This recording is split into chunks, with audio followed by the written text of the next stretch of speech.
பத்திரிகை மற்றும் ஊடக நண்பர்கள் எல்லோருக்கும் என்னுடைய அன்பான வணக்கங்கள். அகத்தியா வேல்ஸ் பிலிம் இன்டர்நேஷனல் லிமிடெடினுடைய மதிப்பின் மிகுந்த தயாரிப்பாளர், எங்களுடைய அன்பு சகோதரரான டாக்டர் ஐஸ்வரி கே கணேஷ் அவர்களுடைய பெருமை மிகுந்த தயாரிப்பாகவும், வைடாங்கல் மீடியா, வேம் இண்டியா, அனீஷ் அர்ஜுன் தேவ் அவருடைய இணை தயாரிப்பிலையும் ஒரு முழு திரைப்படமாக உருவாகி இன்னைக்கு அதனுடைய பத்திரிகையாளர் சந்திப்பில் உங்க எல்லாரையும் சந்திக்கிறதுல ரொம்ப ரொம்ப மகிழ்ச்சி. இது ரொம்ப ஒரு மகிழ்ச்சியான, அதே சமயத்தில் ஒரு நிகழ்ச்சியான நேரமும் கூட என்னை பொறுத்த வரைக்கும். ஏன்னா இந்த திரைப்படம் கதையாக உருவாக ஆரம்பித்த அந்த காலகட்டத்திலிருந்து ஒரு பெரிய தேடல் இருந்துட்டே இருந்துச்சு. முதல்ல இந்த கதையை எப்படி ஜனரஞ்சகமா சொல்லணும். அப்படி ஜனரஞ்சகமா சொல்லணும்னா இதுக்கு ஒரு பெரிய டெக்னிக்கலான, ஒரு தொழில்நுட்ப ரீதியான ஒரு பெரிய சப்போர்ட், ஒரு ஆதரவு தேவைப்பட்டுச்சு. அப்போ கதை எழுதும் போதே இது ஒரு புது வடிவத்துல, இது ஒரு ஹாரர் படமாகவும் இருக்கணும், அதே சமயத்தில் இது ஹாரர்ல இருந்து கொஞ்சம் மாறுபட்ட ஒரு ஹாரர் ஃபேண்டசியாவும் இந்த திரைப்படத்தை எடுத்துட்டு போகணும். அப்பதான் நம்ம சொல்ல வர்ற கண்டென்ட் ரொம்ப சுவாரஸ்யமா எல்லாராலையும் ரசிக்க முடியும். அப்படிங்கறதுனால இது ஒரு ஹாரர் ஃபேண்டசி திரைப்படமா இதை உருவாக்க ஆரம்பிச்சோம். அப்ப ஆரம்பிச்ச தேடல், அதற்காக பீரியட் போர்ஷன்ல ஒரு பெரிய ஒரு காலகட்டத்தை காட்ட வேண்டிய ஒரு கதைக்களமும் ஏற்பட்டுச்சு.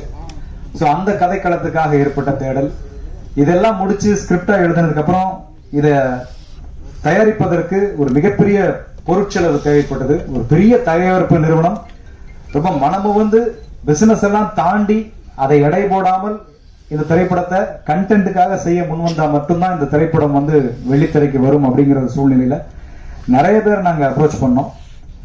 அப்ப இருந்து என் கூட தீபக் என்னோட கூடவே இருக்காரு, கேமராமேன், இந்த படத்தோட டிஓபி. ஸோ 2 பேரும் சேர்ந்து நிறைய தேடல்கள்.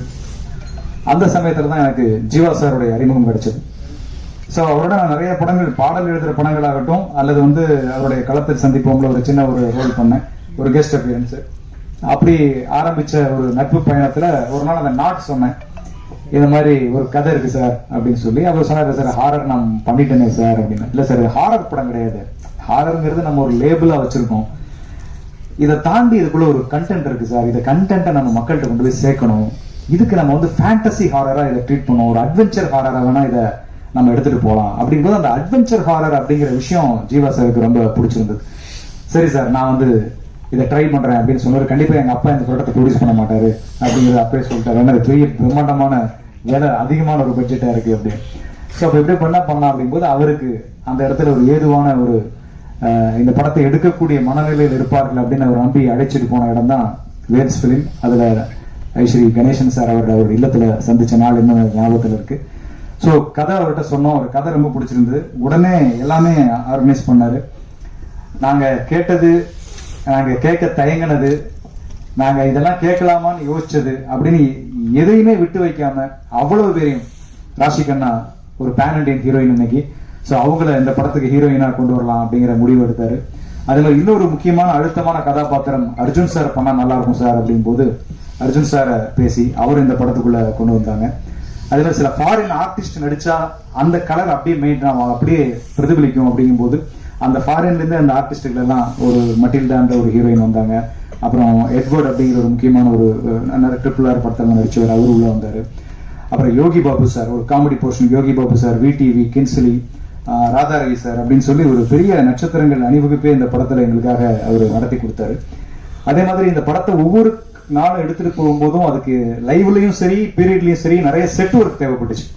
ஸோ அப்ப அரங்க வடிவமைப்புக்கு பெரிய பெரிய பொருட்செலவாச்சு, அதையும் பண்ணி கொடுத்தாரு. ஸோ எல்லாமே இங்க இது நான் ஒரு மேடைக்காக மட்டும் சொல்லல, அவர்கிட்ட படம் பண்ணின, கணேஷ் சார்கிட்ட படம் பண்ண எல்லா டைரக்டர்ஸுமே உண்மையா சொல்லக்கூடிய விஷயம் என்னன்னா, நம்ம ஒரு மயில் தொகை கேட்டா ஒரு மயிலை கொண்டு வந்து நிறுத்துவார். அதுதான் அவருடைய ஒரு பெரிய பண்பு. அவர் அந்த சினிமா மேல வச்சிருக்கிற அந்த பேஷன், அந்த நேசம், அந்த காதல், இதெல்லாம் பார்த்து அவரை நான் ரொம்ப வியந்திருக்கேன். இதை பாராட்டி எனக்கு அடுத்த படம் கொடுப்பாரு அப்படிங்கிறதுக்காக நான் பாராட்டி பேசுறதே இல்லை. படம் நல்லா இருந்தா எல்லாரும் படம் கொடுப்பாங்க, அதனால அது வேற. பட் உண்மையை நான் சொல்லணும்னு ஆசைப்படுறேன், இது எல்லா டைரக்டருக்கும் கொடுத்து வச்ச இடம் Vels Film International Limited. So அது இந்த நேரத்தில் பெருமையோட இந்த படத்தில் நான் முழுமையாக ஒர்க் பண்ண காரணத்தால், எனக்கு நல்ல அனுபவ ரீதியாக தெரிஞ்ச காரணத்தால் அதை சொல்கிறேன். ஸோ அப்படி எங்களுக்கு எல்லா விதமான வசதிகளையும் செஞ்சு கொடுத்தாரு. அதெல்லாம் தாண்டி படத்தை முடிச்சிட்டோம். கிட்டத்தட்ட 65 நாள் 70 நாள் ஷூட்டிங் முடிச்சிட்டோம். முடிச்சதுக்கு அப்புறம் போஸ்ட் ப்ரொடக்ஷன் இருந்து பார்த்தோம்னா படம் எடிட் பண்ணி பார்த்தா பூரா இடத்துலயும் மேட்டு, கிரீன் மேட்டு, எங்கேயுமே பச்சை பச்சை மேட்டாவே வச்சு முழுக்க எடுத்து வச்சிருக்கோம். எப்படிப்பா இதை படமா எடுத்துட்டு வருவீங்க அப்படின்னு ஃபர்ஸ்ட் காப்பி பார்க்கும்போது கேட்டாங்க. அதுக்கப்புறம் தான் இதோடைய சிஜி அளவு என்னன்னு யோசிச்சு கனெக்ட் பண்ணி எடிட் பண்ணதுக்கு அப்புறம் பார்த்தா கிட்டத்தட்ட 90 நிமிஷம் இந்த படத்துல விஎஃப்எக்ஸ் காட்சிகள் தேவைப்பட்டுச்சு. எதுவுமே திணிக்கல. அது செட் எக்ஸ்டென்ஷன் ஆகட்டும், ஒரு கரண்ட் எரேஸ் ஆகட்டும், ரோப் எரேஸ், இப்படி பல காட்சிகள் எடுக்கும்போது 90 மினிட்ஸ் 90 நிமிஷம் விஎஃப்எக்ஸ் காட்சி தேவைப்பட்டது. ஸோ அதுக்கு குறுகிய காலத்துல பண்ணணும், படம் ரிலீஸுக்கு 1 வருஷத்துக்குள்ள பண்ணோம். அதுக்காக 1 வருஷம் டைம் எடுத்தோம். அதுல 14 கம்பெனிகள் இந்த படத்துக்கு விஎஃப்எக்ஸ் காட்சிகளை வடிவமைச்சாங்க. ஸோ அதுல குறிப்பா அந்த கிளைமேக்ஸ் காட்சி வந்து ஒரு நல்ல காட்சியா இருக்கு நான் நம்புறேன். அது வந்து ஒரு பெரிய பொருட்செலவு அந்த காட்சிக்கு அவங்க ஏத்துக்கிட்டாங்க. ஒரு முக்கியமான டாக்டர் ஸ்ட்ரேஞ்சர் போன்ற படங்கள் எல்லாம் பண்ண ஒரு வெளிநாட்டு கம்பெனி ஒருத்தவங்க தான் அந்த இறுதி காட்சியில ஒரு அனிமேட்டட் ஒரு சண்டை காட்சி அவங்க பண்ணி கொடுத்தாங்க. ஸோ அது வந்து ஒரு நல்ல விஷயமா அந்த படத்துல இருக்கும். ஸோ இப்படி வந்து இந்த படத்துல நாங்க கேட்ட அனைத்தையும் செய்து கொடுத்து என்னுடைய குருநாதர் பாக்கியராஜ் சார் சொல்லுவாரு, நான் அவர்கிட்ட வந்து அசிஸ்டண்டா உதவியாளராக இருக்கும்போது சென்னைக்கு வந்த புதுசுல ஒரு டைரக்டர் வந்து ஒரு ஸ்கிரிப்டை எழுதிட்டு படம் முடிச்சு எழுதுனதை எடுத்துட்டோங்கிற திருப்தி அந்த டைரக்டருக்கு வந்துச்சுனாலே அந்த படம் வந்து ஒரு நல்ல படமா உருவாகும் அப்படின்னு சொல்லி அவர் சொல்லுவார். ஸோ அப்படி இந்த படத்தை எடுத்து முடிச்சுட்டு காப்பியா பார்க்கும்போது அந்த ஒரு மன நிறைவு ஏற்பட்டுச்சு. அந்த மன நிறைவுக்கு காரணம் நிறைவான ஒரு தயாரிப்பாளர் எங்களுக்கு அமைஞ்சதுதான் அப்படிங்கிறது மிக நிதர்சனமான உண்மை. ஸோ அவருக்கு நட்சத்திர எண்ணிக்கையில் நன்றிகள் சொன்னா கூட இந்த இடத்துல போதாது. அதே போல எனக்கு கிடைச்ச ஒரு அற்புதமான தொழில்நுட்ப கலைஞர்களுடைய கூட்டணி, அது மிக முக்கியமானது. நான் முதல்ல சொன்ன மாதிரி தீபக் குமார் பதி நிறைய படங்கள், டிடி ரிட்டர்ன்ஸ் ஆகட்டும், தமிழுக்கு இன்னொன்று எழுத்துவோம் அப்படின்னு நிறைய வெற்றி படங்கள் நிறைய பண்ணிட்டு இருக்காரு. இப்போ சந்தானம் சாரோட படம் பண்ணிட்டு இருக்காரு. இப்படி வெற்றி படங்கள் அவர் பண்ணிட்டு இருக்கும் போதும் இந்த படத்துல அவர் வந்து ஒர்க் பண்ணது ஒரு டிஓபியா மட்டும் இல்லாம ஒரு தோள் கொடுக்கிற ஒரு தோழனா, ரொம்ப போராடும் காலகட்டங்கள்ல கூடவே இருந்து அது தைரியம் சொல்லுகிற ஒரு நண்பனா அப்படின்னு சொல்லி தீபக்குடைய பங்களிப்பு என்னுடைய இந்த கடந்த ஒரு 3 ஆண்டுகள்ல மிக அதிகமான, நான் வந்து என் பையன் பேரை சொல்லி கூப்பிட்டதை விட அதிகமா தீபக் பேரை சொல்லி தான் நான் கூப்பிட்டுருக்கேன் இந்த 3 வருஷத்துல. அந்த அளவுக்கு என் கூடவே இருந்து இந்த படத்துக்கு வந்து ஒரு பெரிய ஒரு உறுதுணையா இருந்திருக்காரு. அவருடைய விஷுவல்ஸ் கண்டிப்பா பேசப்படும். நீங்க எல்லாரும் படம் பார்க்கும்போது கண்டிப்பா அதை உங்களால அதை உணர முடியும் நான் நம்புறேன். அதே மாதிரி எடிட்டர் ஸ்டான் லோகேஷ், அவருடைய எடிட்டிங், ஏன்னா படம் வந்து 2 விதமான காலகட்டத்தில் நகரும். ஒன்னு லைவ்ல போகும், இன்னொன்னு ஒரு 1940 அப்படிங்கிற ஒரு பீரியட்ல அந்த படம் நகரும். ஸோ இந்த இரண்டையும் இணைக்கிற புள்ளிகளை அந்த எடிட்டிங் அப்படிங்கிற ஒரு அற்புதம் அவ்வளவு அசாத்தியமா அது வந்து அழகா இந்த படத்துல நிகழ்த்தி கொடுத்திருப்பாரு ஸ்டான் லோகேஷ். ரொம்ப அற்புதமான எடிட்டர். ஸோ அந்த எடிட்டருடைய பலம் நீங்க ட்ரெய்லர் கட்ஸ்லயே உங்களுக்கு தெரிஞ்சிருக்கும். ரொம்ப அவ்வளவு சுவாரஸ்யமா அந்த அந்த எசன்ஸை கெடாம அப்படியே அந்த ட்ரெய்லர்ல கொண்டு வந்து காட்டின ஒரு ஜாலம் அந்த எடிட்டிங் ஜாலமா அமைஞ்சது. அதே மாதிரி இந்த படத்தினுடைய ஆர்ட் டைரக்டர் சண்முகம், ஃபைட் மாஸ்டரா ஒர்க் பண்ண கணேஷ் மாஸ்டர், காஸ்டியூம்ஸ் முக்கியமா அந்த பீரியட் காஸ்டியூம்ஸ் கண் முன்னால் கொண்டு வந்து நிறுத்தின சாய் சார், பல்லவி மேடம், டீனா ரொசாரியோ அப்படின்னு சொல்லி நிறைய கூட்டணி அந்த படத்துல வந்து டெக்னீஷியன்ஸ் எனக்கு ரொம்ப பக்கபலமா அமைஞ்சு ஒர்க் பண்ணாங்க. குறிப்பா மியூசிக் யுவன் சங்கர் ராஜா. ஸோ அவரோட நான் நிறைய பாடல்கள் எழுதியிருக்கேன். ஸோ இந்த படத்தை பொறுத்த வரைக்கும் என்னுடைய டைரக்ஷன் படங்கிறதால அவர் கொஞ்சம் கூடுதல் கவனம் எடுத்தே செஞ்சார் அப்படின்னு சொல்லலாம். அவர் அப்ப துபாயில இருந்த சமயம். ஸோ என்னை கம்போசிங்க்கு சார் அங்கே அனுப்பிச்சிருந்தாரு கணேஷ் சார். ஸோ அங்கதான் கம்போஸ் பண்ணோம். அந்த முதல் நீங்க பாட்டுல இருந்து இப்ப சித்தர் பாடல் எல்லாமே. ஸோ அப்படி ஒவ்வொரு பாட்டுமே அவர் ரொம்ப உட்கார்ந்து மெனக்கெட்டு ரொம்ப, அதுவும் ரீரெக்கார்டிங்ல அவர் ரொம்ப ஈடுபட்டு இந்த படத்தை பண்ணியிருக்காரு. கண்டிப்பா நீங்க முழுசா படம் பார்க்கும்போது ரீரெக்கார்டிங் அவருடைய எப்பவுமே யுவன்னாலே அதுல ஒரு தீம் மியூசிக் அப்படிங்கிறது அவருடைய ட்ரேட்மார்க். அது கண்டிப்பா இந்த படத்துல மிஸ் ஆகாது. அப்படி ஒரு அழகான படத்துடைய ஸ்பீடே வேற லெவல்ல மாறிச்சு ரீரெக்கார்டிங் பண்ணி முடிச்சதுக்கு அப்புறம் பார்க்கும்போது. ஸோ அப்படி ரீரெக்கார்டிங் ரொம்ப அழகா இந்த படத்துல வடிவமைச்சு கொடுத்தார். இப்படியாக எல்லா தொழில்நுட்ப கலைஞர்களுடைய பெரிய ஆதரவோட, நல்ல உழைப்போட, நடிகர்களுடைய பெரிய ஒத்துழைப்போட இந்த படம் அகத்தியா எனக்கு முழுமையா நிறைவடைஞ்சு வெளியாவதற்காக காத்திருக்கிறது.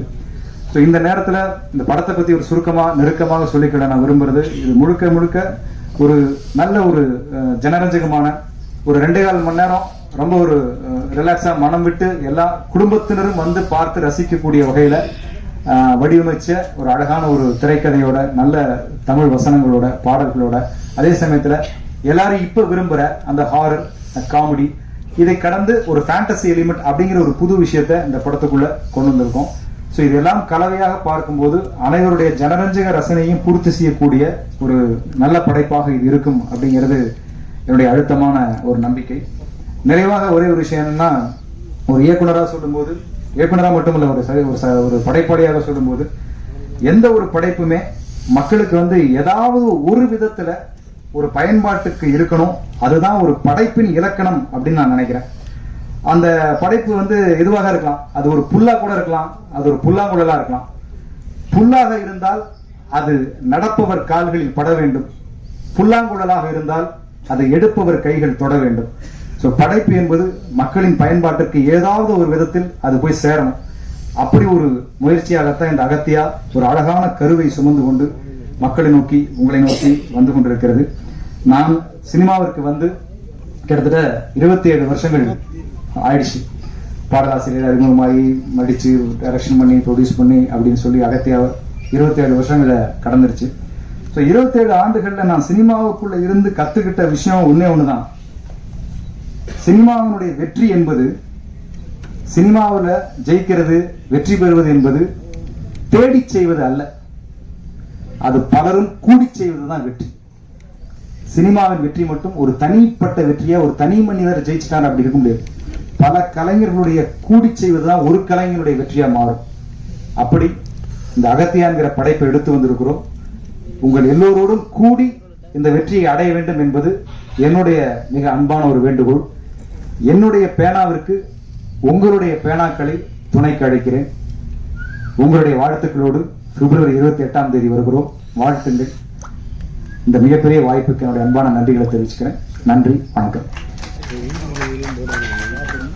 குறிப்பா நான் பேசல, ஆனா சாரை கூப்பிட்டுருந்தோம், அவர் பிஸியா இருந்தாரு. அர்ஜுன் சாரை பொறுத்த வரைக்கும் இந்த படத்துக்குள்ள என்ட்ரி வந்ததுல இருந்தே அவருடைய என்ன சொல்றது, அர்ஜுன் சாரை வச்சு டைரக்ஷன் பண்றதுங்கிறது, ஏன்னா நான் அர்ஜுன் சார்ட்ட பாட்டு எழுதுறதே கஷ்டமான விஷயம். ஏன்னா அவருடைய டைரக்ஷன் நிறைய படங்கள் நான் பாட்டு எழுதியிருக்கேன்.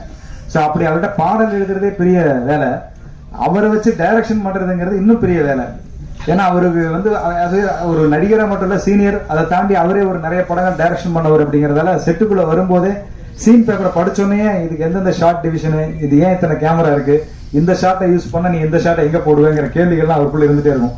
ஸோ இந்த கேள்வி எல்லாத்துக்கும் நம்ம சரியான பதில் வச்சிருந்தோம்னா அவர் ஒரு கொஸ்டின் பேப்பர் தான் வைப்பார். ஆனா அதை சொல்லிட்டோம்னா அதுக்கப்புறம் அவரை மாதிரி ஒரு கம்ஃபர்டபுளான ஆர்டிஸ்டை நம்ம பார்க்கவே முடியாது. ஸோ டே 1 முதல் நாள் தான் இந்த கொஸ்டின் பேப்பர் எங்களுக்கு இருந்துச்சு. ஸோ நானும் தீபக்கெல்லாம் முதல்ல பேசி வச்சுப்போம், அர்ஜுன் சார் வேற இருப்போம், இன்னும் ஏகப்பட்ட கேள்விகள் இருக்கும், எல்லாத்துக்கும் தயார் பண்ணி வச்சுக்கணும்னு. ஸோ எல்லாத்துக்குமான விடை அவர் கிடைச்சிருச்சுன்னா அப்புறம் நம்மளுடைய போக்குல விட்டுருவார். ஸோ கிட்டத்தட்ட இந்த படத்துல ஒரு மிக முக்கியமான ஒரு அழுத்தமான ஒரு அந்த படம் பார்க்கும்போது தெரியும், அந்த கதையினுடைய கோர், அந்த வேறு பகுதியில அந்த அர்ஜுன் சாருடைய பாத்திரம் இடம்பெற்றிருக்கும். ரொம்ப அருமையா வந்திருக்கும்.